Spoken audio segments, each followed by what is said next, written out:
Bloomberg Audio Studios. Podcasts, radio, news. Hello and welcome to the Bloomberg UK Politics podcast. I'm Caroline Hepker, and today on this episode I'm joined by Bloomberg's finance reporter Will Shaw for a conversation with the Reform UK leader Nigel Farage. Welcome to Bloomberg and thank you so much for your time. Good to be here. So you're the architect of Brexit, of course, well known to many. You have now won a seat in the British Parliament after 8 attempts. Your party is sitting just below the ruling Labour Party in the polls here in Britain. And you are poised to go to the inauguration of the US President Donald Trump, despite a recent row with Trump advisor and perhaps hoped for donor Elon Musk. But today I want to spend a bit of time with Will and you, Nigel, talking about whether Reform UK has the kind of long-running the kinds of answers to the long-running economic challenges that Britain really has, that we've seen in the recent GDP figures, in the concerns around stagflation. You're finally an MP, though, scoring highly in the polls. The political mood across Europe has moved in your favour. You must feel like you've really made it now. Well, I don't know about made it, but, and by the way, thank you. It was a very accurate introduction.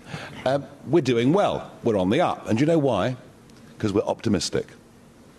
You come to a Reform meeting. I've done 4 rallies this year already, all complete sellouts of our members around the country, and I'll expand that to big public rallies as the year goes on. And it's like a rock concert. They're not depressed. They actually believe that with the right leadership, with the right vision, with the right courage, we can turn the country around. So, yeah, we are very upbeat at the moment. I think the Uniparty, if I can call them that, just look morose. Labour look morose. The Conservatives bitterly divided. I mean, they still all hate each other. So there is a massive gap there in British politics. And, you know, in your intro, you made the point, it's a very good point, do Reform have the right economic answers and social answers to the problems we're in? Well, you can't find the answers until you first identify the problem.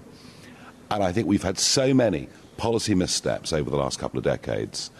And I think the parties are kind of so wedded to what they've done already that I don't believe they're in a fit state to put us right. You've only got 5 MPs in Parliament overall, though, so you're still quite a small... The joys of the first past the post electoral system. Yes, absolutely. But perhaps one of the key issues, of course, is, you know, you're going to Washington. We know that the Labour Party has appointed Peter Mandelson as ambassador to Washington. I suppose the first thing that I'd like to understand is whether you've spoken to Mandelson, whether you've got plans, you know, to try to help Mandelson get the best deal for Britain. Look, I don't discuss private conversations I have with people, never have done, never will do, which is why, by the way, I'm trusted and I've survived 25 years in this game. What I will say is this, and I've said it publicly, and I've said this privately to the most senior Labour figures, that it isn't just Trump that I've known for a long time and get on very well, which I do. Half his cabinet I know. Some of them are good friends. You know, this whole movement, you know, they're people I've worked with for a long, long time. So, if there's anything I can do, for example... Well, so you must know Lord Mandelson very well. Obviously, he's a veteran politician.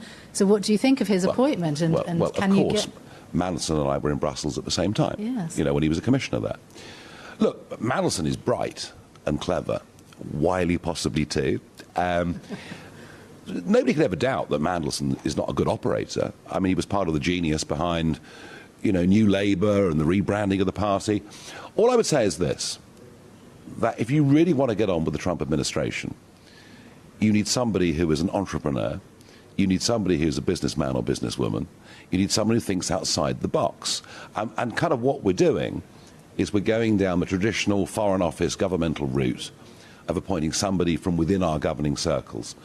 And I think we could do better. I mean, look, you know... You're obviously at odds with the Labour government. Yes. Are you going to work together with Peter Mandelson, and will you brief against him and the Labour government to Donald Trump if you differ on approach? I will get back to the original question. I've said privately and publicly to senior Labour figures that if they need help with the relationship, particularly in terms of negotiating tariffs or maybe sectoral free trade agreements, which I do believe are possible with the Trump regime, I, of course, would help because that is in the national interest. And I have to say, sitting here this morning with you, how relieved I am that the Chagos Island surrender of sovereignty, as I see it, isn't going through before the inauguration. I think if that had happened, we would be in a very, very bad place. So we've got a bit of a reprieve. And remember that Trump is the most instinctively pro-British president we've seen for decades. And we ought to use that to our advantage. How does that really translate, though, in terms of how hard Trump is going to be on tariffs globally and especially on the UK? I can tell you that in 2016 and past the inauguration into the early part of 2017, the team around Trump were really anxious to get a trade deal with the UK and to do it as quickly as possible. Why? They wanted to show that they're not protectionists. They believe in fair competition, but not, as they see it, unfair competition with China and other countries that undercut them on wages, on environmental standards and everything else. So, and of course, we couldn't do it because we were still part of the European Union. But now we're freed. We're not part of the EU's common commercial policy. We can negotiate our own trade deals. These are the prizes that are on offer. But, if the Prime Minister wants to have a reset with the European Union and get closer to the failing economically European Union, it's going to be very difficult. If we turn to Elon Musk, so I thought you might. Yeah, Joe Biden was speaking overnight. He warned Americans of a dangerous concentration of power in the hands of a very few ultra wealthy people that he feared could have an impact on the country's democracy. Through your friendship with Elon Musk, is there a risk of you introducing a similar threat into the UK in terms of the interests of one very, very rich tech billionaire and his concerns taking priority over the concerns of regular voters and, the potential of someone being seen to try and buy an election in the UK? Well, first things first, I think Biden's record on defending the American Constitution, on the way that he used the judicial system, doesn't bear much scrutiny. I think things went backwards during Biden's time, and we concentrated so much power in Biden's hands that he gave Afghanistan back to the Taliban. So, we can throw this stuff back and forth. In America, billionaires have more influence over society than we do in Britain. There's no, culturally, there's no question about that. Musk is a very powerful figure, of that there's no doubt. But I also think he's a hero. I mean, if you think back to the last election in 2020 in America, where the Hunter Biden laptop was there, the evidence was clear of criminality, for which he's now been convicted of one or two things. The evidence was, all sorts of things were there that deserved to be in the public domain, especially his father's close relationship and telephone calls with various companies. That's a separate issue. No, it isn't. I guess. No, it isn't at all, and I'll tell you why. Yeah. All the social media channels forbade any conversation about that subject. The Americans had an election with no debate on this issue. Musk has come along and bought Twitter, albeit for quite a high price, and free speech is coming back to America and the Western world. You've even seen Meta in this week. An extraordinary U-turn that has been made. So Musk is a force for good in terms of open democratic argument. When it comes to power and influence, I think the important thing is he mustn't be seen himself to be dictating what the Treasury Department do. And that is important. A lot of people would disagree with the point around, freedom of speech. Particularly the Europeans are deeply concerned about misinformation. The Elon... hang on. The anything Elon Musk we disagree with is misinformation. I know. Yes. We must all support globalism. We must all support open borders. If we don't, it's misinformation. I don't buy it. On Elon Musk, with him and the other tech billionaires who support visas for highly skilled workers into the US, that's pitting them against the MAGA movement and people like Steve Bannon, who oppose immigration much more broadly. Who is right in that debate, do you think? Well, I'll talk from a UK perspective. I've always favoured high-skilled immigration, people that come in are net contributors to the country and, crucially, who integrate to a greater or lesser extent in our culture, our values. I've never had a problem with that. But, of course, we've done the opposite to that. Isn't it amazing? Of the last 3 million people that settled here in Britain from outside the EU, the last 3 million, 22% are in work. Only 22% are in work. So how you manage immigration is becoming an increasingly crucial political issue. Bannon is sort of almost saying no immigration into America. I tell you what, if we want the City of London, where we're sitting right now, if we want our tech sector to be a world leader, if we want to turn this place into one of the crypto trading centres of the world, all those things, there's a lot we can do with British people, but we will need some highly skilled people from other parts of the world. I have no problem with that at all.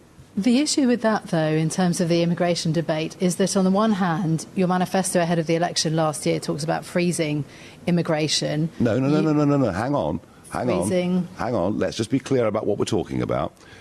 There are always people leaving the country. You know, you sell a 3-bed semi in the suburbs of London, and you can go and live in Spain for the rest of your life, or Portugal for the rest of your life, or whatever it may be.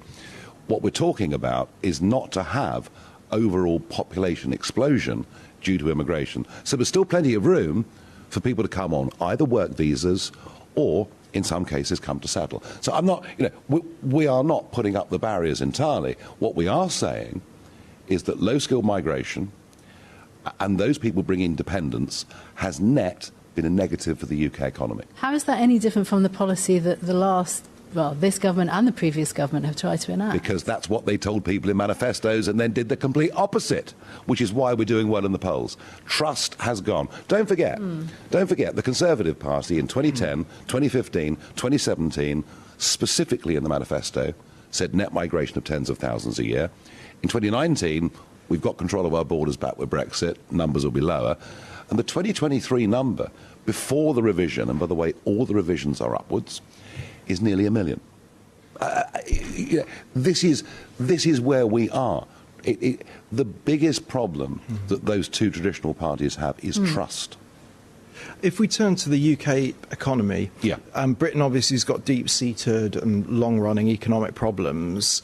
Those have asserted themselves in recent days in the turbulence in financial markets. How would you create economic growth in Britain? Everybody says they want to achieve that. It seems exceptionally hard to actually make it happen. Like, how would you bring that about? I mean, Rachel from Accounts is not going to achieve that, is she? I mean, clearly, utterly clueless. I thought that from the start, actually. Utterly clueless, completely out of her depth. And there seems to be... And yet they won in a landslide election. Well, they did it, but it wasn't really a pro-Labour vote, was it? It was just an anti-Tory vote. I mean, that dominated the election. And remember this, it was a fairly loveless victory. And they only got 1/3 of the votes and 2/3 of the seats. Again, we're back to our friend, the electoral system. I was amazed how little scrutiny Labour's economic plans came under in the run-up. What is clear is this. What is absolutely clear is this. They are increasing the size of the public sector, and the measures they've taken is already, even before April the 1st, when all this really kicks in, decreasing the size of the private sector. And there seems to be a fundamental misunderstanding on the centre-left of British politics as to how economics works. If you don't create private sector wealth, you are doomed. So she can talk, as she did when she came back from China on Monday of this week. She can say growth is our number one priority. Everything they're doing is anti-growth, including the key component. And the key component is confidence, and there isn't any. If we look at the Reform Manifesto, it talks about departments saving £50 billion a year by cutting wasteful spending, bureaucracy and improving procurement. So that would be about 10% of departmental budgets every year for 5 years. How would you bring that about without huge cuts to the NHS, education, It's very interesting care? you raised that. It's very interesting you raised that, because that was part of our contract that we put out with the people. We were told it's impossible. Nonsense. It would mean massive cuts to frontline services. Guess what? It's now government policy. So we're very good at leading arguments on this.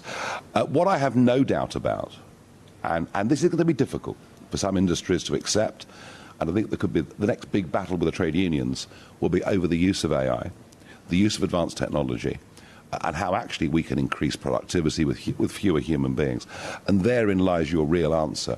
And I think what you're going to see with Musk, you know, if he's fully focused on Doge, this project in America, you will see technology increasingly replacing a lot of human beings. And that never all through the history of modern mankind. That never comes without something of a fight. But is your economic agenda actually a real plan? Because you're also promising 1.5% extra growth in terms of what can be delivered to the UK economy, as well as that £50 billion in spending cuts. I mean, partly, the issue is that the government is already in trouble with its own fiscal policies for exactly that reason. And are you going to be able to convince the bond markets anymore? I mean, 1.5% in terms of extra economic growth is pretty much the same as what Liz Truss was offering. Well, let's put it like this. What we have right now are not just the rich leaving London and leaving our big cities, which they are, in their thousands. People are relocating. We're also losing the 30-something entrepreneurs. They're going. They can't see any prospect of Britain being a pro-business community. And I return to that word confidence. There are things that make markets work at times that you can't always rationalise. But it's about confidence. It's about optimism. It's about direction. And I would say this to you. There's not a single person on the Labour front bench, not one, who's ever set up or worked in a private business. Not one. The Tories, not much better. And what we're saying is that we are, and we're not Elon Musk billionaires, but what we're saying is we're a practical group of people who have among us several successful business people. I think we've got more idea of what makes the economy tick than either the current Labour or Tory parties. Yeah, confidence is a very difficult thing, obviously, to gauge and to inspire, and quite quick to sort of disappear.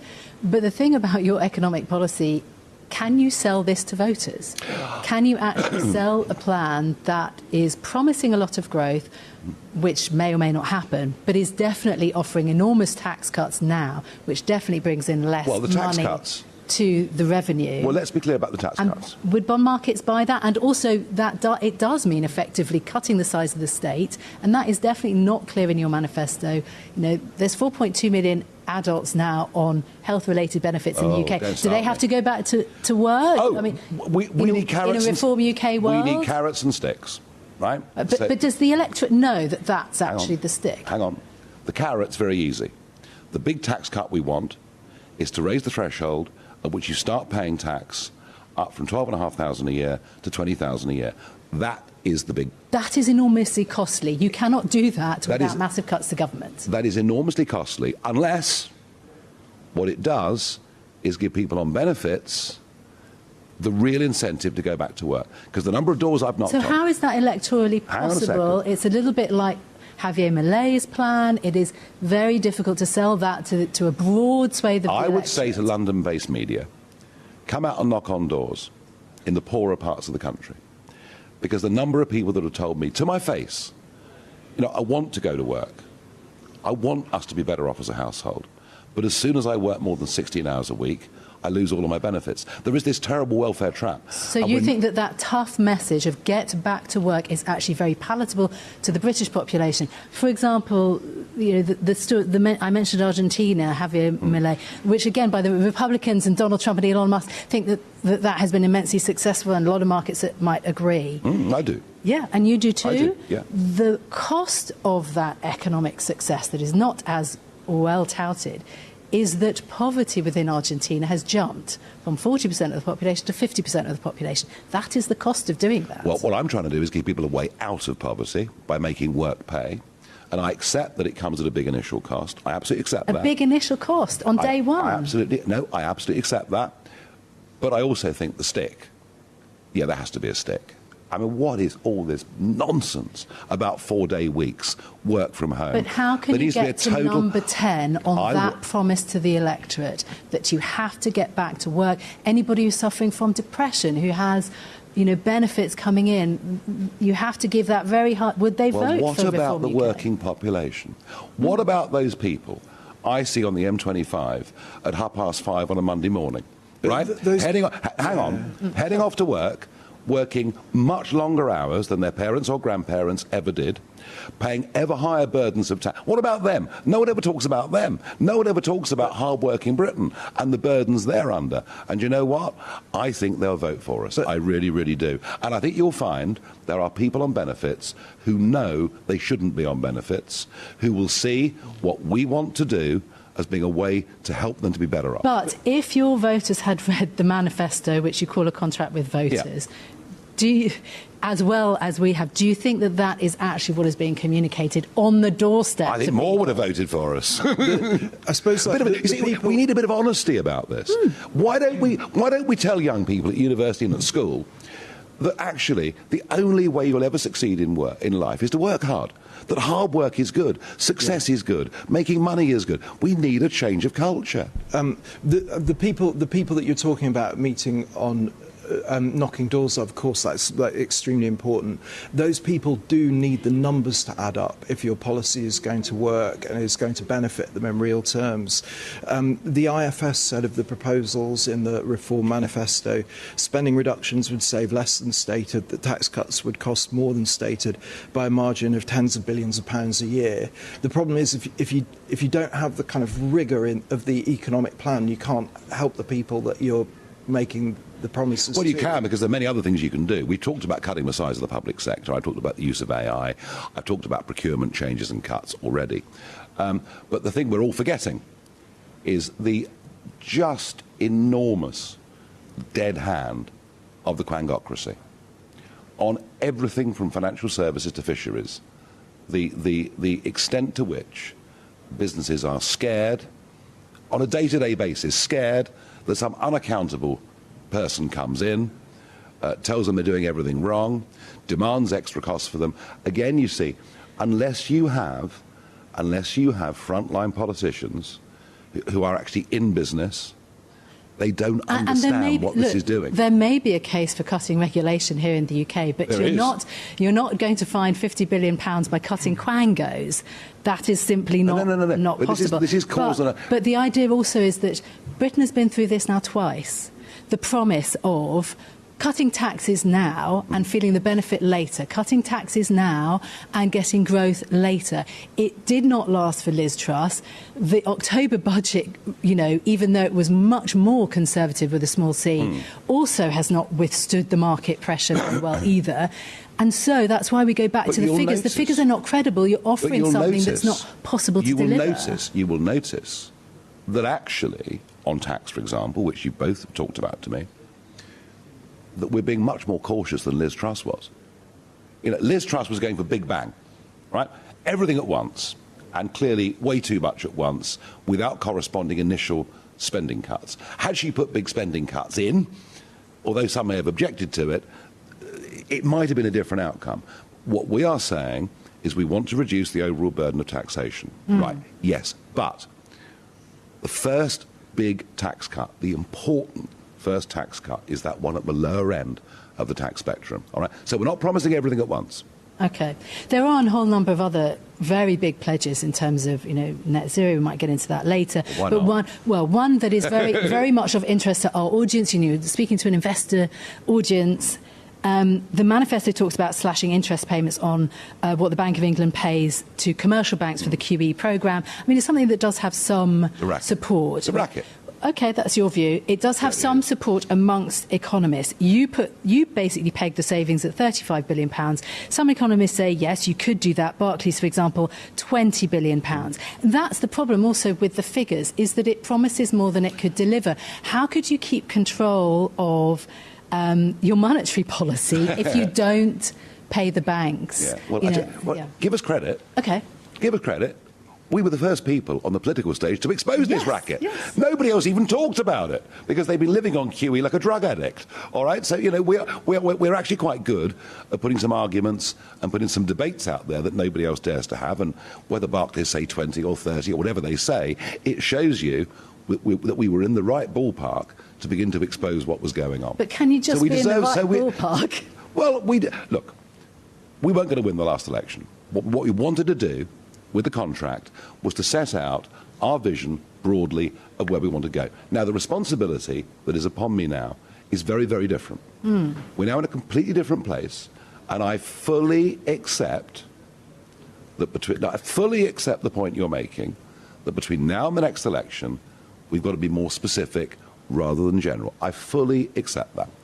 If we turn back to the US, I mean, presumably nobody in Britain is as close to Donald Trump as yourself. What in 4 years from now, like, what can the British public expect you to have achieved from that relationship in the national interest? What's like the best case scenario of like how you will have leveraged that relationship for the country? In the short term, we have a ceasefire coming in the Middle East, just because of Trump. Great. Let's hope there is an end to the extraordinary bloodletting. 1 million battle casualties. It's like the Somme with drones. I mean, it really is awful, Ukraine, and what is going on. Let us hope some equitable solution can be found there. I think you'll see Saudi Arabia drawn back towards Israel. I think you'll see the Abraham Accords extend. I hope you'll see Iran isolated on the world stage as being the really bad actors that they are. And all those things, of course, are in our interests, maybe not hugely directly in many cases. In terms of what's in it for us, that's what you're really asking. Yeah. I mean, I understand that. Look, this really is up to the government. If this government is intent on being run by human rights lawyers, which are happy to give away, potentially, the nuclear capability of America's most important single base in the world outside mainland America, it ain't going to go well. If this government is determined to reset our relations with Brussels in the sense that we start to mirror single market rules that come onto the statute book, then we're going to find it very, very difficult. But it was interesting, I thought, the other day, that Starmer gave the AI speech. It was all a bit perfunctory, but he gave the speech about AI. And he was asked a question. One of the journalists asked him, well, because of Brexit, we're now free, and you've mentioned European attitudes towards tech. So Starmer's got to make his mind up. Which way do we go? And the closer we tie ourselves to Brussels, the more difficult it is at the end of that 4 years, as you've asked, to have achieved economically what we could. I am certain that in terms of intelligence, I'm certain that in terms of special forces working together, I'm sure in terms of those things, the next 4 years will be a great success. But it's on the economics that people want to see some results. I am certain that with the right government, we could have free trade deals negotiated on booze, motorbikes, financial services, and maybe agriculture we just leave because maybe it's too difficult. I don't know. But I think there's an awful lot of progress that we can make with an administration that wants to do it. Is there a risk that Donald Trump's quite mercurial and he'll listen to yourself and be influenced by that, and then we'll move on to the next person and be influenced by them? Let me tell you something about Donald Trump. He's not really influenced by anybody. He listens to people. He makes his own mind up. He's very, very good at making his own mind up. He's also very good at seeing the big picture. And I think one of the things maybe people who don't like him, and I get it, he's a New Yorker, it's not everyone's style, but one of the things I think that people should credit him for is that the big thinking in the first 4 years of the Trump presidency was on foreign affairs, and it was a huge success. Mm. Have you spoken to Donald Trump directly about Tommy Robinson? I mean, obviously, Elon Musk is a big fan of Tommy Robinson. Tommy Robinson is someone with a criminal record. His supporters have associations with street violence. He's sort of rooted in the EDL and the British National Party. You obviously have differences with Tommy Robinson. Have you raised that directly? I'm sorry, I won't have that. Fundamental differences. Tommy Robinson has nothing to do with me, has never been anything to do with me, and never will be anything to do with me. My brand of politics is non-sectarian, non-racist. It always has been, and it always will be. And Mr. Robinson can do what the hell he likes, but he'll never have anything to do with my party. I want to be absolutely clear about that. Have you spoken to Donald Trump or Donald Trump's team directly about that? I think Donald Trump's team have got bigger things to worry about than Tommy Robinson. There is an element of the conservative right in America that view Robinson as a hero figure, right? Because they see him as the man that fought the grooming gangs, all right? And by the way, a topic that does need more debate and does need more sorting out. What they don't see is all the rest of it, and they don't know the full story, in my opinion.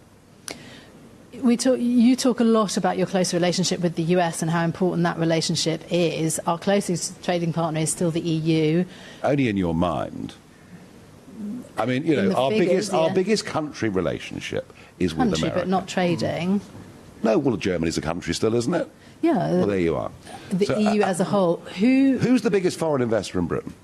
Who do you think also talked about the rise of parties with similar views of anti-migration parties across Europe. So, who said I'm an anti-migration party? Well, you did yourself. No, I didn't. I said the opposite. I said we're Control. Right-leaning parties. You asked me about high-skilled people, and I said if they come into Britain, bring high skills, pay taxes, and integrate, I've got no problem. Our brand of politics, my brand of politics, is different to many of the other European parties. All right, let's be clear about that. There are similarities, there are crossover points, but there are differences. But let me just come back to Europe very quickly and the economics. Yeah. And a statistic that I think everybody following this podcast needs to just get embedded in their minds. I think it's crucial. In 2008, the American economy was exactly the same size as the Eurozone. Today, it's double the size. Double the size.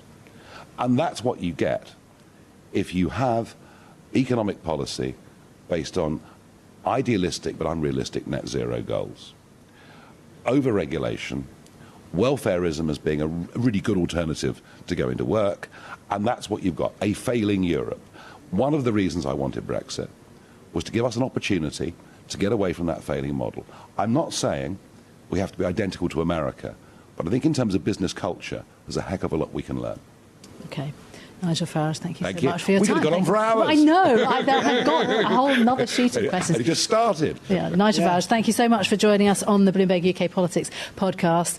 The Reform UK leader joining us alongside Bloomberg's finance reporter Will Shaw. If you like the programme, don't forget to subscribe. Give it 5 stars so that other people can find it on Apple Podcasts, Spotify or wherever you listen. I'm Caroline Hepker. This episode was produced by James Walcock, our audio engineer, with Sean Guastamakia. We'll be back with more on Monday. This is Bloomberg.